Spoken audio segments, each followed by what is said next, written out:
Good evening, parents. Thank you for joining us for this session.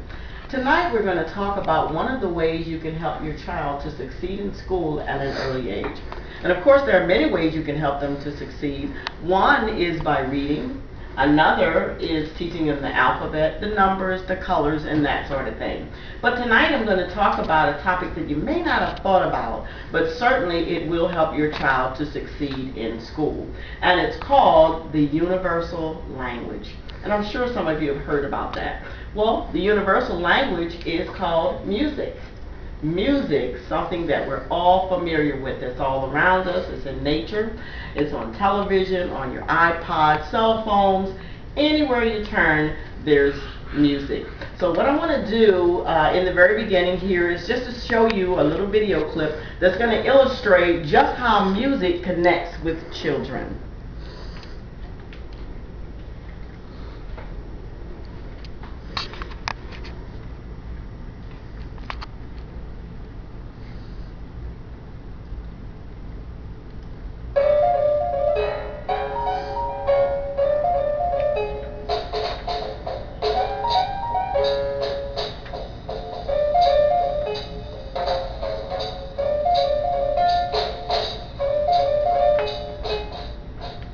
Music.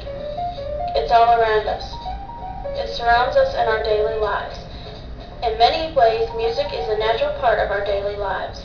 We usually refer to music as being the universal language. After all, every civilization on this planet has implemented music into some part of their society. The reason for music being so universal is because of what it does biologically for humans. Scientifically, music strengthens the connections among neurons. It increases the blood flow and helps motivate many of our senses. When it comes to a classroom, it has been suggested that using music to move students from one activity to another helps the learning process be more fluid. Music used on a regular basis also helps improve gross motor skills along with coordination skills, which are especially critical for young children. However, the benefits of music can also help improve other academic skills such as reading and writing. Dr. Michael Sasso is the director of OSU Mansfield's Writing Center and believes music can be an effective tool for pedagogy due to its structure.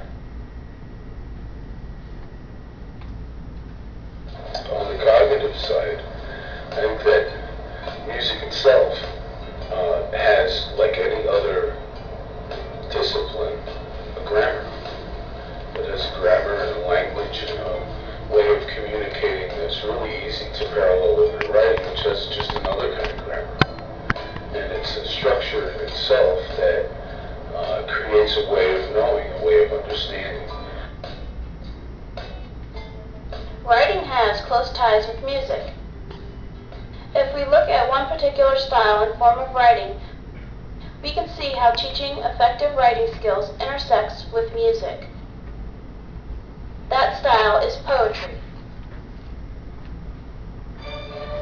Well, it directly applies to poetry, because poetry itself is word music. And to have an understanding of the music, of the words, the rhythm and the beat, and the flow of the words, music, lyrics, music in itself are they're poetry without instruments. And I mean, poetry is music without instruments, it's music with words. The most famous English writer, Shakespeare, constructed his writing to match an oral rhythm. As educators, we do not allow students to gain an appreciation for this writing because of the refusal to acknowledge the musical forms it tries to create. Well, it's been reduced to grammatical science, and the guts have been ripped out of it. That's the ways we teach poetry. To actually spend time with someone like Frost and realize how he took natural human speech rhythms and instilled them into poetry. Or to look at somebody like Whitman, who just about turned a long sentence into a poetry form. It's really cool. It's a really beautiful thing for young people to see and understand that even the natural speech in itself has a lyric sense to it. Okay, that particular clip featured Dr. Michael Saucer, who is the director of OSU's Manfield Writing Center. And some of the points he made, as you heard on the video, and he reiterated the fact that music is a universal language. Scientifically, it increases the blood flow, and enhances your motor skills, and academically, it helps the children with reading and grammar, and of course, poetry is said to be words without music. And further, we'd like to just talk just a second about a review of Dr.